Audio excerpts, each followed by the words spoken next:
Mahmoud Abbas, for the last 30 years, have been promising to advance the conflict peacefully. So he has been talking about peaceful resistance, the negotiations, and so on. And since Oslo, he hasn't been able to achieve any single achievement that he can speak of for more than 30 years. Good afternoon, ladies and gentlemen, and welcome to this, I think, last but one panel of the conference. My name is Andreas Reinicke. I'm the director of the Deutsches-Orient-Institut and a former diplomat. And I'm happy to welcome you to this session. I will call it in short, Trump and the new situation in the Middle East. The official title is much longer, but I keep it like this. We will start with a presentation from Farah Bdour from Jordan. She is a political analyst from Jordan. And then, ladies first, I will just introduce the people to you in the order of their, not necessarily in the order of their speeches. Is Hiba Husseini. Hiba Husseini is a lawyer from Jerusalem, from the Husseini family, and someone, I don't think whether you would call it activist, but someone who is engaged in finding solutions in the Israel-Palestinian conflict. Then on the left is Hesham Youssef. He is a former diplomat, was with the Arab League, Chief of Staff of two Secretary Generals of the Arab League, then Assistant Secretary General of the Organization of Islamic Countries, and is now also a political commentator. And last but not least, Yossi Beilin, former Minister of Justice, and politician, I would say someone who has always an idea if there is a problem, and always a solution if there's a problem. So this is the panel which I can introduce to you. And we start now with you, with Farah, with an introduction on the topics. Please, the floor is yours. Thank you so much, and thank you everyone for coming. If this is working or not. Okay. Maybe I'll start by setting the stage and talk about Trump first term policies in the region, and that would give us an introduction into discussing his second term policies. You know, the US Middle East policy during Trump first term went through a significant transformation. It started obviously to move forward toward the transactional diplomacy and moving away from the multilateral approaches. Central to these policies was obviously the Abraham Accords, where we saw Israel signing peace treaties with several Arab states. And while these accords were celebrated as a diplomatic achievements, they definitely sidelined the Palestinian issue, and they moved away from the traditional land for peace formula as outlined in the Arab Peace Initiative in 2002. In addition to the Abraham Accords, during Trump's first term, the administration took a number of measures. The administration recognized Jerusalem as a capital for the Israeli state. They recognized the Israeli sovereignty over the Golan Heights.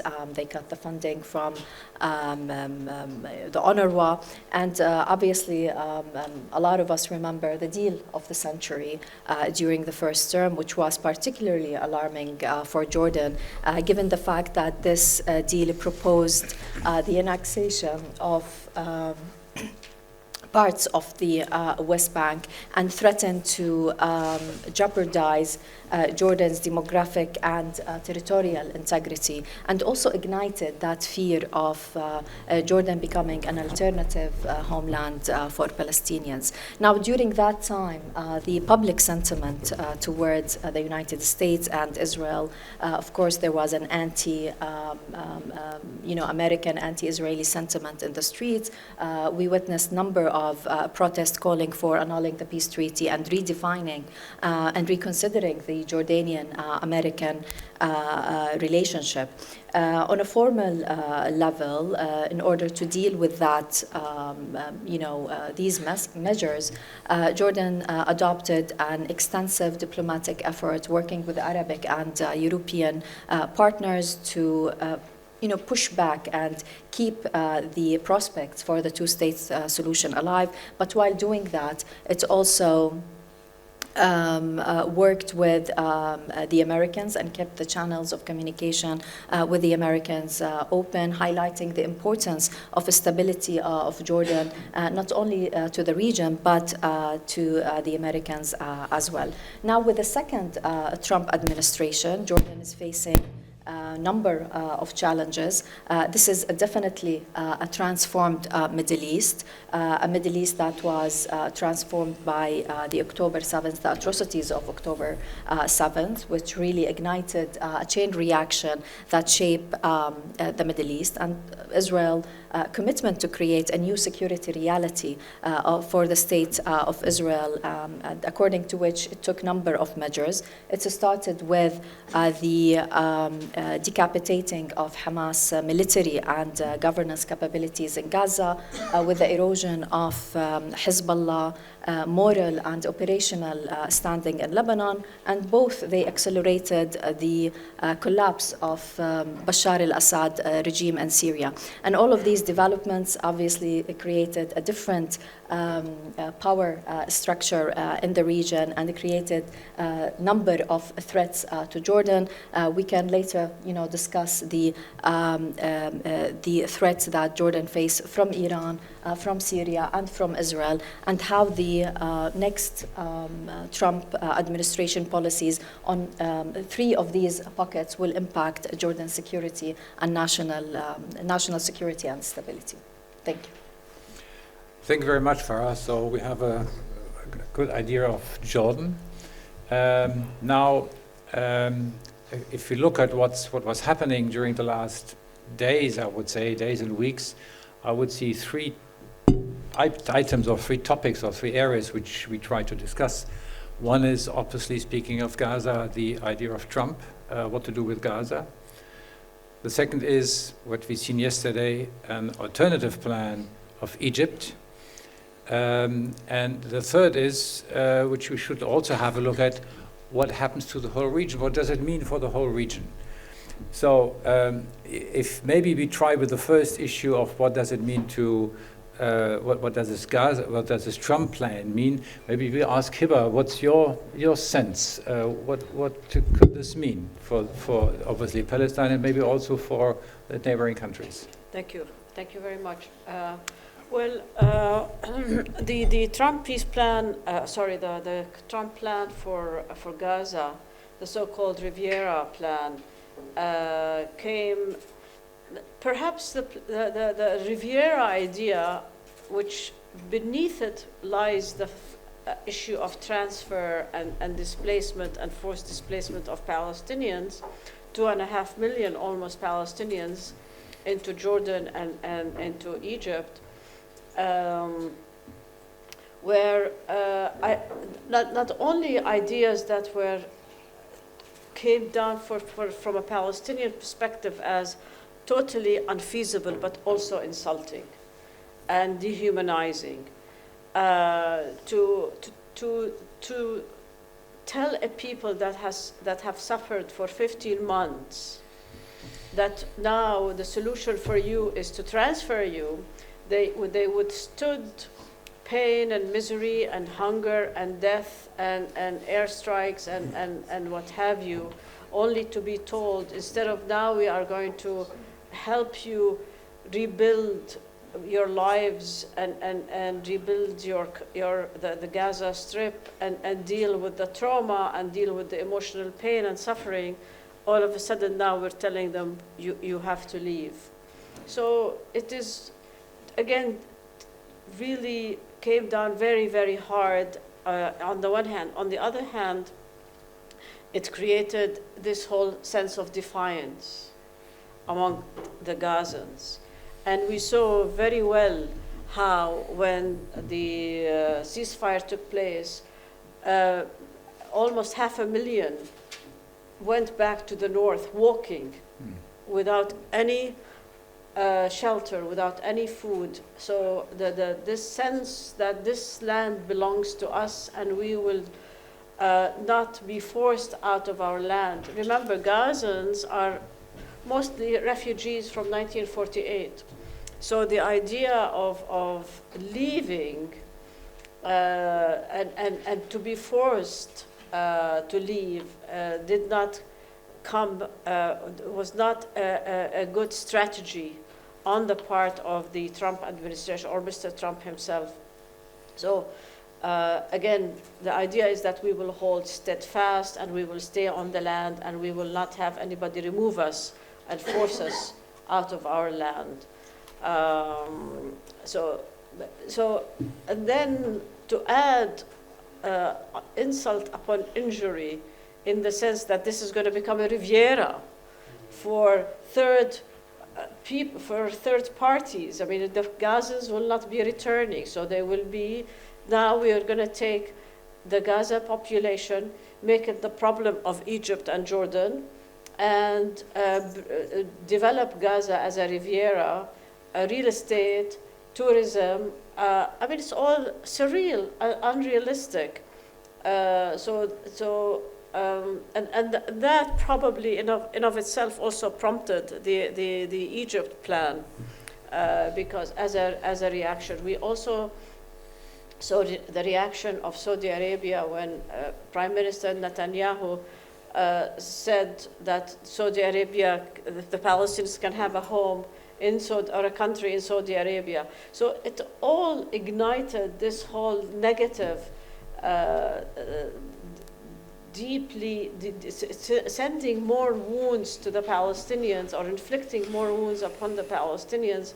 And all of this created a sense that, okay, the Trump plan way back then in 2020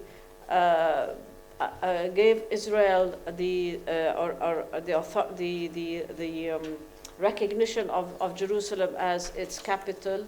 The issue of the West Bank settlements, the settlement enclaves in the West Bank, and this yet one more addition to the whole dynamic in the relationship between the Palestinians and the Israelis that is now, by President Trump and the US policies, is taking us farther away and farther away from a two-state solution.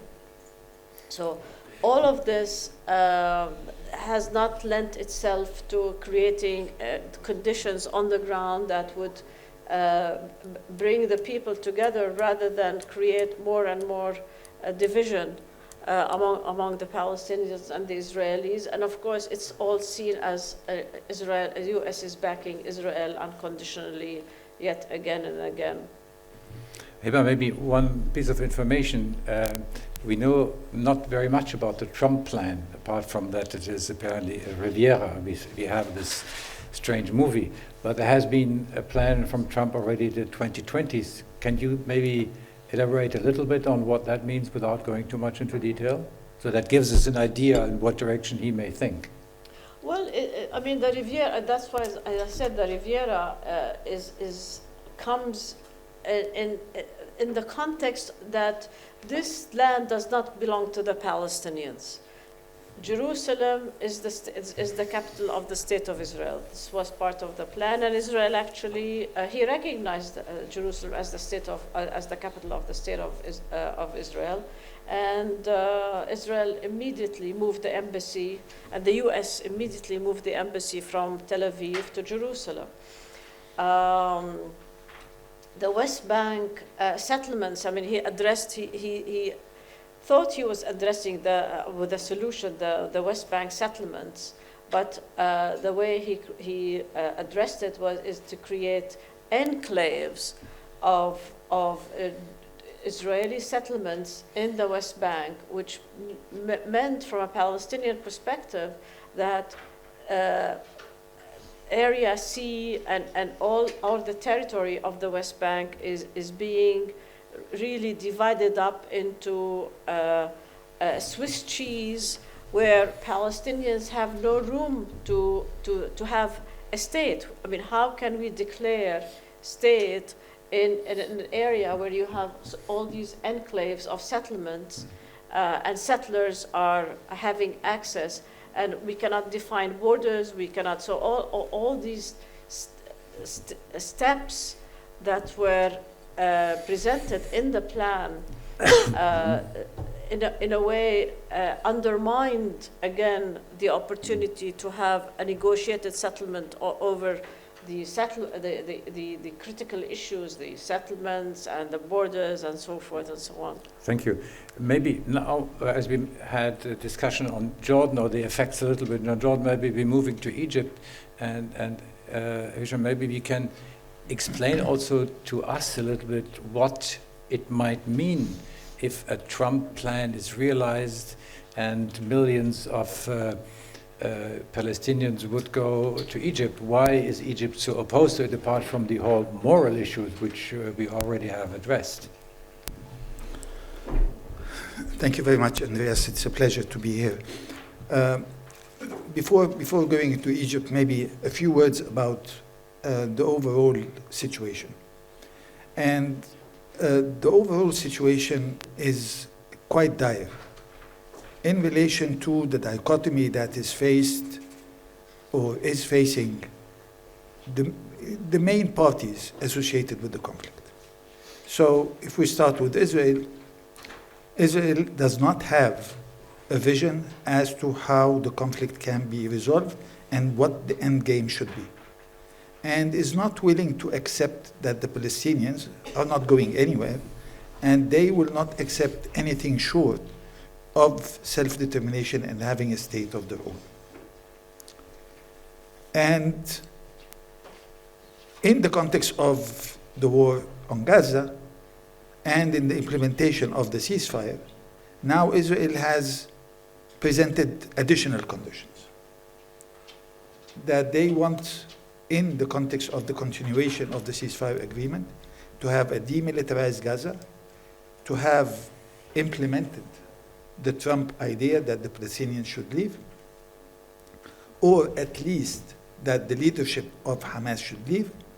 And then, as far as who should govern Gaza, they are continuing to say no Hamas and no Palestinian Authority, which is, no Hamas is understandable, but no Palestinian Authority, which is the authority that Israel is still working with in the West Bank on a day-to-day basis, including security coordination and so on, makes it very difficult. And also Israel's army is extremely extended. They have forces in Gaza, forces in the West Bank that they say may stay for another year, forces in Syria, forces in Lebanon, and not to speak about the situation with Iran. Now, as for the Palestinians, they also have a dichotomy. And the dichotomy is that the PA, Mahmoud Abbas, for the last 30 years, have been promising to advance the conflict peacefully. So he has been talking about peaceful resistance, the negotiations, and so on. And since Oslo, he hasn't been able to achieve any single achievement that he can speak of for more than 30 years. And Hamas, that was offering an alternative of armed resistance, as a result of the current war, have resulted in the total destruction of Gaza. So neither the model that was advocating for negotiations and the peaceful approach worked, nor did the one advocating for armed resistance worked. And then comes the United States with another problem, and this is the problem of having to be too close to Israel, with the president saying, I am a Zionist, and willing to do everything possible to support Israel. And then a new administration with the president saying, I am the best friend of Israel. So there is a competition as to who is the best friend of Israel, and indicating, the new administration indicating that it is willing to accept any steps that are taken by Israel. So if hostages are not released, then hell will break loose. Israel can go back to the war. They can do whatever they wish. And the answer is, we will support whatever you decide. And is not willing to put pressure to bear in order for progress to be achieved. The peace treaties that were signed between Egypt and Israel couldn't have been signed without pressure from the US on both sides. And the peace treaty that was signed between Jordan and Israel couldn't have been achieved without pressure on both sides from the United States. Unfortunately, the United States is not willing to do so from the perspective of the region. And then came the idea of Trump for the Riviera. Not a single country in the world supported this idea. And Hiba spoke about it, so I will not go much further. But I'll give you just one example of the implications that was mentioned by the president of Egypt early on when the war started and Israel was pressuring Egypt to accept mass displacement of Palestinians in Egypt. And the example was, okay, you want the Palestinians to come here. And when they come here, if they attack Israel, because they will be forcibly displaced and they will still want to resist and inflict pain on Israel. If they do so and attack Israel from Egypt, what will Israel do? Will it respond, or will it say, well, we push them, we bear the responsibility? So this may result in instability, and of course, the situation and the relations between Egypt and Israel have declined tremendously in the last few years, and particularly since the war started. And as a result, Egypt decided, in light of the plan, idea that was presented by Trump, to prepare its own plan. And it worked with the Palestinians, worked with the UNDP, worked with the World Bank, and devised a plan that was adopted yesterday in an Arab summit. And we can go into details about what was agreed if you wish to do so. Thanks very much, Youssef. So we have two vague plans, one very vague from Trump, one more detailed from Egypt. Now, Yossi, what's your view on this? And maybe also the question of Israel's security. Maybe you give your judgment also on this aspect. Thank you very much. The Trump idea is something that apparently he took out of his sleeve in the last moment during the meeting with Bibi Netanyahu, and it is too big a compliment to call it a plan, because his drawer is empty. So he suggested an idea, and during his talk he apparently fell in love with this project. But the main problem here is not that it is not feasible and it will never happen. We all know that it will never happen. It is a childish idea. The problem is that he is the leader of the free world, and if he says something like that, people cannot ignore it. Now, who are the ones who cannot ignore it especially? It's the Palestinians, and it is the Jordanians. First of all, it is the Palestinians. Because what was done by Trump is to actually tell the Palestinians, you are our soldiers, we will play with you in our chess game. And maybe now we will move you from Gaza to another place, and you will never be allowed to come back. The fragility, I mean, the feeling that you can easily be thrown away from where you are once and again, and they will never believe that it is not Israel which invented it, because Israel invents everything in this world. Then the idea the unbearable ease of suggesting a transfer of millions of people in the 21st century from one place to another and telling them you will never come back is unbelievable. It is unbelievable. And it may create, I hope I'm wrong, but it may create violence by frustrated people. It will call for violence. And the Jordanians, I mean, from my talks with Jordanian leaders, I know that whatever is happening on the West Bank is having ramifications on the East Bank of the Jordan River. And the idea that Jordan is Palestine is still the biggest fear of the Hashemite kingdom.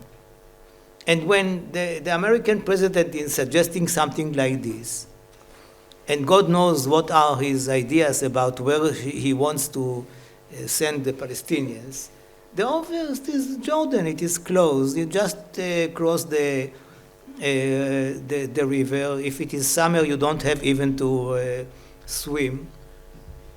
And they are there.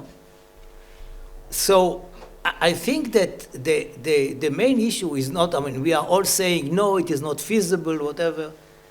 Of course it is not feasible. But it is not, it doesn't mean that you can erase it easily and say that it is not important, because he did something which is really unforgivable. Unforgivable to put the Palestinians in such a situation. And you know, for Israel, it has direct ramifications. I mean, if the Palestinians are frustrated, if they believe that we are behind it, if they believe that our best friend in the world is the one who can suggest something like that, it might have some impact on the relations between Israel and the Palestinians.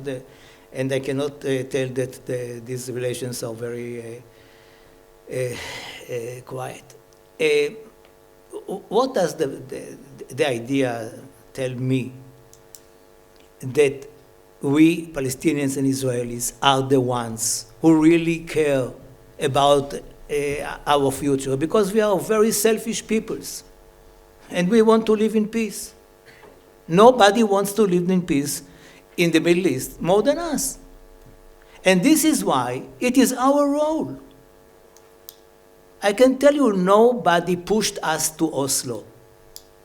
Nobody. It was our idea. And the Americans were so much out of the picture that after 8 months of secret negotiations, in August '93, the two foreign ministers of Norway and Israel, Holst and Peres, once the agreement was signed secretly on August 18th at night, decided that they had to go to tell the Americans, you know, after all, we must tell the parents. And for how long could we do it secretly and by ourselves? So they went to Warren Christopher, the Secretary of State, who spent his vacation, the summer vacation, on the West Coast. Dennis Ross was called by him. The two foreign ministers came, and they were so excited and even fearful that the Americans will tell them, you know what, it's a very nice idea. By the way, you could have told us something about it, but you didn't tell us anything, so don't expect that we will help you. What do you want us to do now? You need money? What did you come for? This was the fear. But this was not the case. Warren Christopher was very emotional, blessed them, took the phone, called the president. He told Clinton about the strange two groups which succeeded to have an agreement.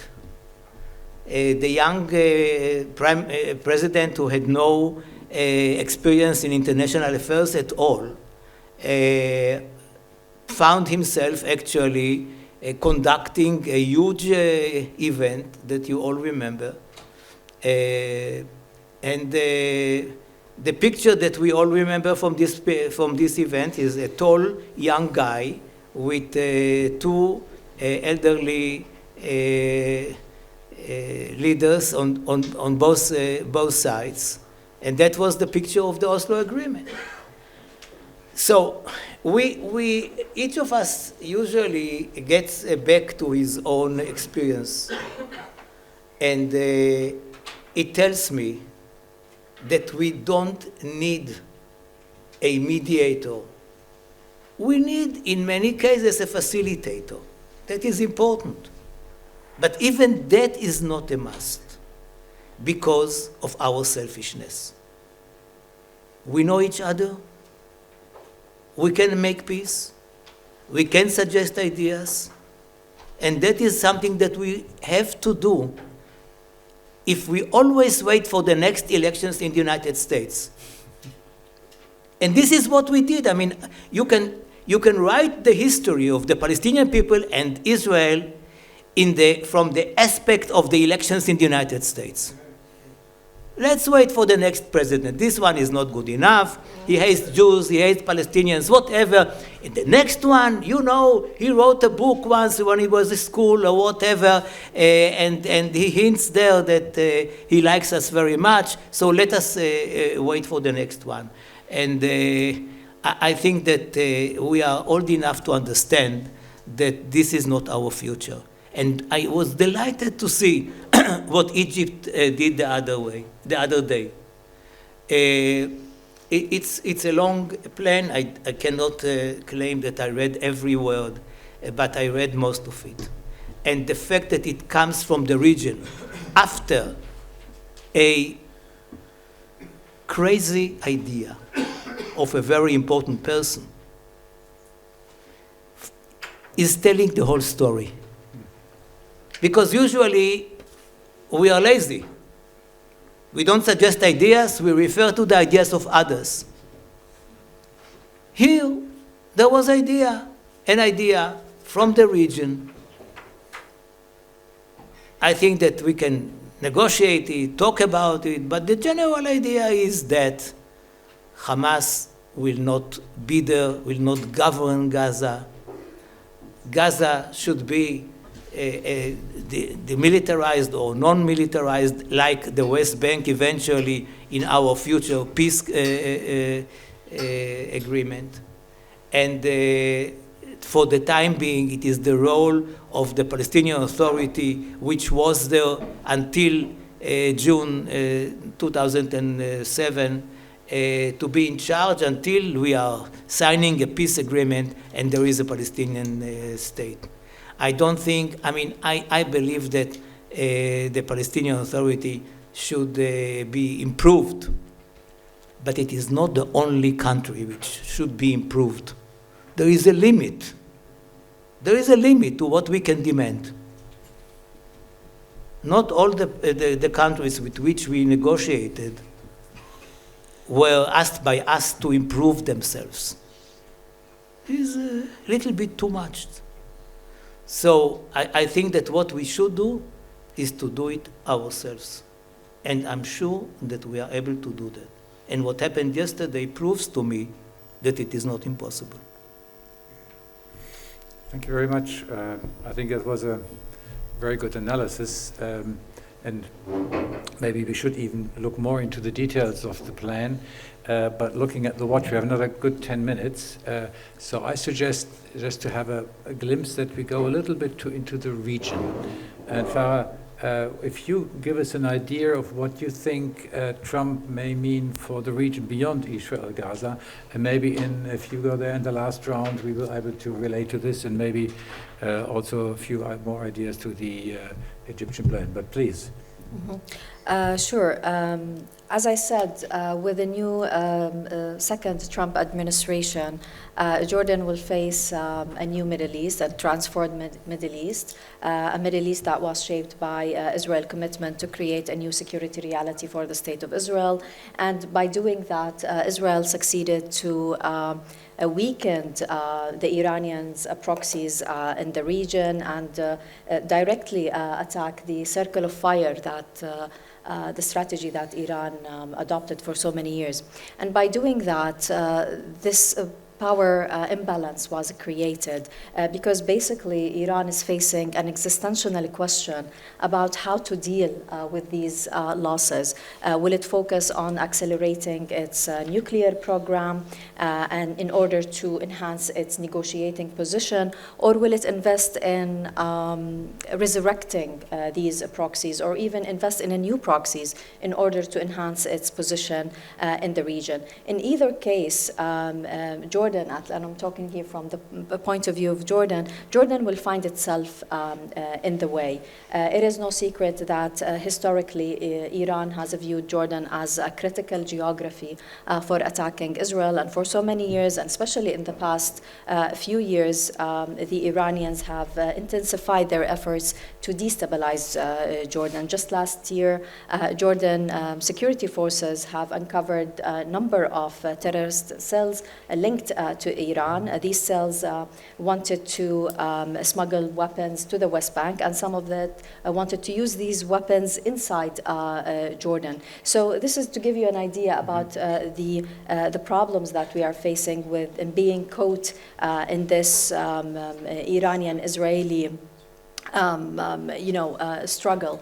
When it comes to Trump policies on Iran, we know so far that the Trump administration may prefer to adopt a maximum pressure and move away from any military actions against the Iranians. Mr. Trump have reiterated a number of occasions that the success of this administration will be measured by the number of wars this administration will end and the number of wars that this administration will avoid to enter. And with that, we have an idea and hope that the American administration will resort to the diplomatic solution. But at the same time, we know that Israel has a sense of urgency and a sense that it needs to act right now while Iranians' proxies are in their worst case in order to attack, so to speak, the head of the octopus. And again, Jordan will be caught in the middle. On the other hand, there were many questions about how the Trump administration, for example, will deal with HTS, or Hayat Tahrir al-Sham. This is the new address for the Syrian affairs on the Jordanian northern border. And just to give a context, there is no question that the Jordanians are happy with the collapse of Bashar al-Assad regime, but with the HTS being on our northern border, it also brings all sets of challenges. And whether the HTS succeeded or failed, it will have these challenges. Immediately when the HTS took place or took the authority in Damascus, they sent some positive signals to Jordan, and the Jordanian foreign minister was among the first to visit Damascus, a visit that was reciprocated by Asad al-Shibani. And in Jordan, there was held the Al-Aqaba meeting, and the whole purpose of that meeting was to bridge the divergent views regarding how to deal with HTS and try to draft this regional roadmap in order to integrate and bring back Syria to the Arab fold. Now, we know that the HTS has to deal with a number of problems. The first among these is to prove that it has transformed from a militant and terrorist group into a governing group. It has to work on its reconciliation with the many militant factions and the different social components in Syria, the Kurds, the Druze, the Alawites, the Christians, and it has to deal with the remnants of Bashar al-Assad and the Iranian continuous effort to resurrect this oxygen corridor toward Lebanon. And above all of that, we need to mention two other challenges that the HTS need to deal with, which is the dynamic between Turkey and Saudi Arabia. For the time being, these powers are aligned when it comes to their interest in stabilizing Syria, but this is the Middle East, and we know it's about time, or it's a matter of time, that their views about how to deal and run the situation in Syria will differ at some point. And lastly, we have Israel, which right now occupies Syrian territories and tries to push for a federal governance in Syria and try to create this southern buffer in the Syrian territories and using the Druze component. So all of this to say that the HTS is facing a lot of problems, and how it's going to deal with these problems going to have a direct impact on Jordan when we're talking about the border security, the smuggling of drugs and weapons, the terrorist infiltration. We know that ISIS right now in the border between Syria and Iraq, and also in such scenarios of how HTS going to deal with these challenges. Will it revert to its militant origins or not? And in case of success, we know that the Islamic identity of this regime will interplay domestically in Jordan. Very quickly, when it comes to half a minute, Trump's policies in Syria, they're most likely to apply minimum intervention, reduce support for the SDF, and maybe lifting some sanctions that will benefit Jordan. Thank you very much. Are we allowed to go a little longer? Yes, I think so, because we started a little later.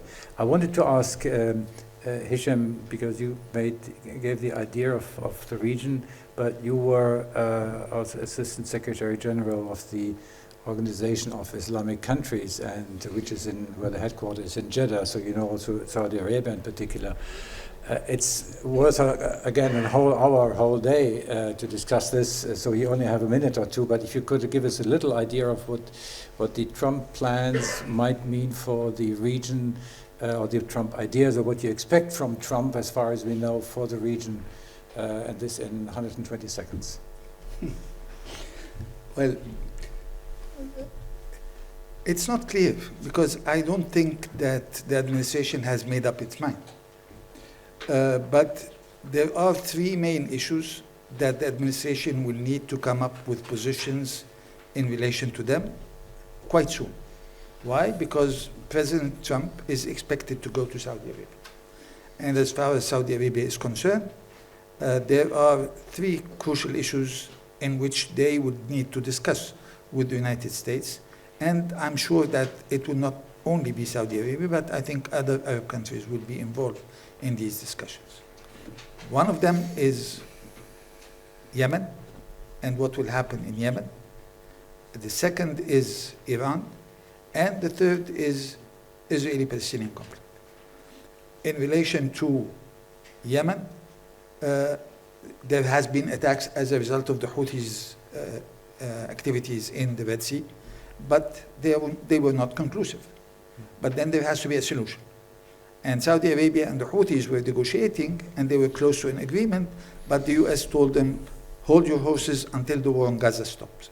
Now the war on Gaza stopped, but now the Houthis have been listed on a terrorist list. In relation to Iran, Farah spoke about that. It's not clear. Yes, Trump wants maximum pressure, but that's not the end of the game.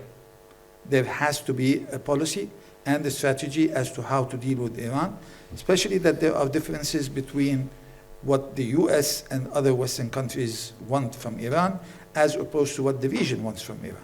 So the Western countries were focused more on the nuclear dimension. The region was focused more on proxies and Iranian role in the region. Finally, on Gaza, and the Israeli-Palestinian conflict, there were efforts by the previous administration in relation to normalization, and a deal was reached. It was very close to being signed, but then the 7th of October took place. But at the same time, when this deal took place, that had two components, one of them pertaining to the relations between Saudi Arabia and the US, and the second in relation to normalization. The US was supposed to persuade Netanyahu to accept the deal, both on the bilateral front between the US and Saudi Arabia, as well as on the normalization front, and there was a Palestinian component in this agreement. And of course, it included the move towards an end game of a two-state solution. The US, the Biden administration at the time, went to Netanyahu. He said, I will not accept it. Because if I accept it, then my coalition would fall. Now, when Trump goes, as far as I'm concerned, the Saudis can tell him, well, we reached an agreement, but the Biden administration could not deliver Netanyahu. Would you be able to deliver Netanyahu? Because our understanding of what is required did not change. As a matter of fact, it has become more important to address the issue of establishing a Palestinian state now, after the 7th of October and what happened in Gaza, than it was before. So what will the Trump administration policy be in relation to this issue? It remains to be seen. The thing that I'm worried about most is that President Trump indicated that within 1 month, he will come up with a position in relation to settlements and annexation.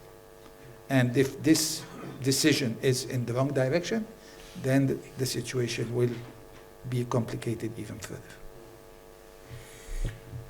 Yossi, now your judgment also to what you expect from Trump and the region.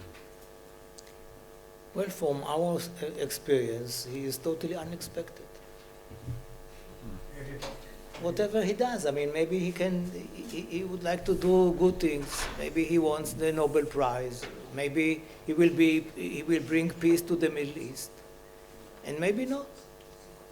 So, with all my humble experience, I cannot extrapolate anything for the future. Speaking about President Trump, I must admit that I was shocked that he was re-elected, because in the first election, you don't know the candidate. And many people who are elected in democracies are surprising for the better.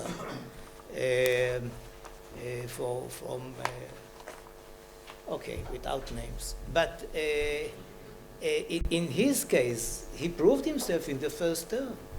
And to be re-elected is something which is very strange. So since then, since his re-election, I became a very careful person.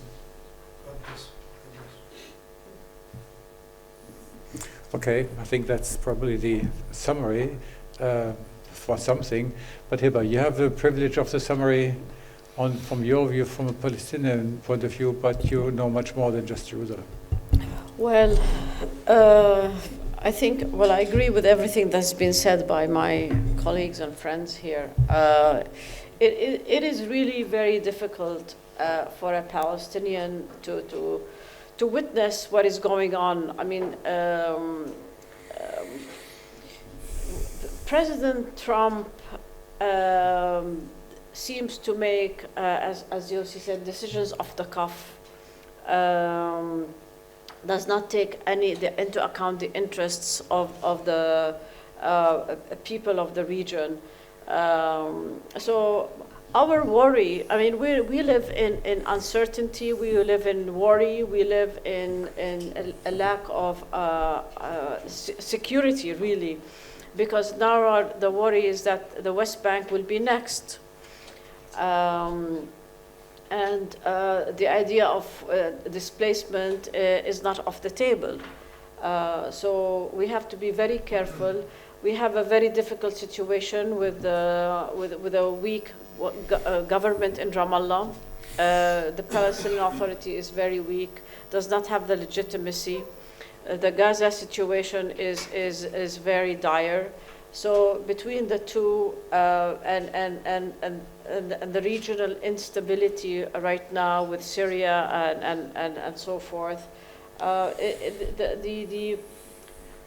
to sum it up, it is not very promising in the foreseeable future. So we really need some strategic planning, some strategic direction in order to salvage what we can salvage as Palestinians, and make sure that we continue to work with the Saudis, with Egypt, with Jordan, with our friends in the region, Europe now, in order to ensure that we stay part of the game. Thank you very much. If I may resume this 1 hour of discussion, I would say we have a Trump plan where we don't know exactly what it means. The assumption is it's not realistic to realize, and if it would destabilize heavily Egypt and Jordan, with consequences which we just have touched a little bit on. We have, for the first time, an alternative Arab plan from Egypt, which I think is something new and something important to build on, I would suggest. And if I may add, maybe we also can work more on a European Arab initiative in order to work on this, to see whatever we can do without Trump. And third, as far as the region is concerned, we don't know yet. I think that is probably the best answer. We have some indications. But we also know, and I think this is the conclusion, that the solution, the peace solution in the whole region, including Israel, will depend on the solution of the Palestinian conflict. I think Hesham made it very clear. So unfortunately, we have to wait and see what Trump is coming out with as a plan on the annexation in the West Bank. So we have a clearer picture. But I think that is what we can say within 1 hour on the situation in the region with Trump and after Trump. No, not after Trump, with Trump.